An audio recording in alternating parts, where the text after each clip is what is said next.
When you say that it fortifies food, what do you mean by that? Well, the food industry has tried to make foods that are replete in nutrients. So, calcium in milk, calcium fortified, baby formulas, iron fortified baby formulas. There's iron fortification in a lot of things, bread. And so you can overdo it. And it's if you're putting these nutrients in food supplies with no regard to the individual nutrient status of the consumer, you run the risk of overdoing it. Yeah, for some people it may be beneficial if they're deficient in it, but some people like us who are completely, aware of our nutrient status, I would typically avoid things that I don't need. I think that's the power of nutrient analysis, micronutrient analysis, doing routine tests to figure out, I need to know what my body's missing. Yeah. I need to know what's in my body that may be disrupting normal metabolism and remove the things that are disruptive, replete missing nutrients that's going to affect my body. And you bring up fluoride. Fluoride's in the toothpaste, it's in the municipal water supply. We're overexposed to fluoride. Mm-hmm. And it's obvious that women who have low thyroid have a very difficult time conceiving. Really? And if you remember from the periodic table, fluoride is what we call a halogen.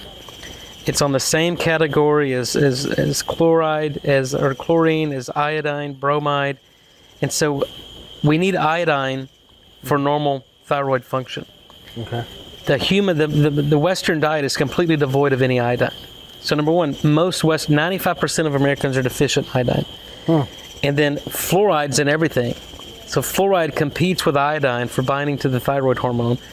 And so they become completely hypothyroidism. And then these women can't conceive. And I've heard hundreds of case reports of women that haven't been able to conceive. You fix their thyroid function, you normalize their thyroid, and they conceive. I mean, the thyroid is considered by many a master hormone regulator. Yeah. And so we have to focus on that. And again, so it's both.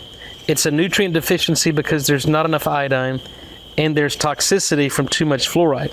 And what does that mean? Well, it causes dysbiosis because fluoride's an antiseptic. It's a neurotoxin, and it completely shuts down your thyroid function. So this is one of those conditions where you got to ask the right questions in that individual patient and start to test. But just telling everybody to take a prenatal vitamin that contains a certain amount of nutrients that were obviously, with some type of reasoning, put in a prenatal vitamin to help a growing embryo and development of a baby. But some people may not need that, and it may be causing more risk than benefit. But again, it goes back to the individual personalized health status of the people trying to conceive.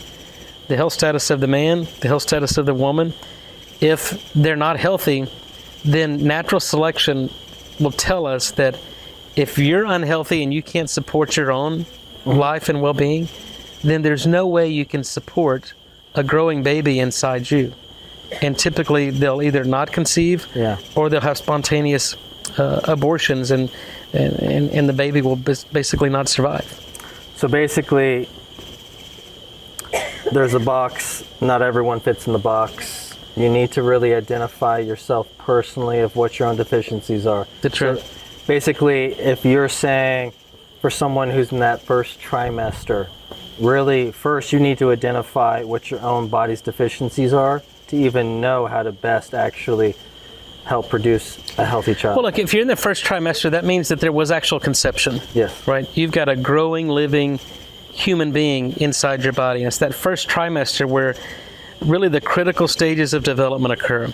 You get, the critical stages of embryonic development, and you start to get the development of the essential and the critical organs. And if anything goes wrong in that first trimester, then it's an unsuccessful pregnancy.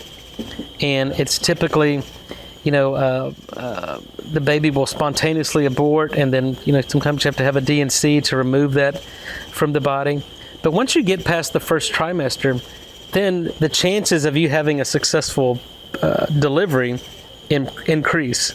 But you still got to support that. There's still a lot that has to happen in that second and third trimester. So again, this is a continuous process, but you have to get past first all that critical development, and then, but you still have to support it throughout the entire pregnancy.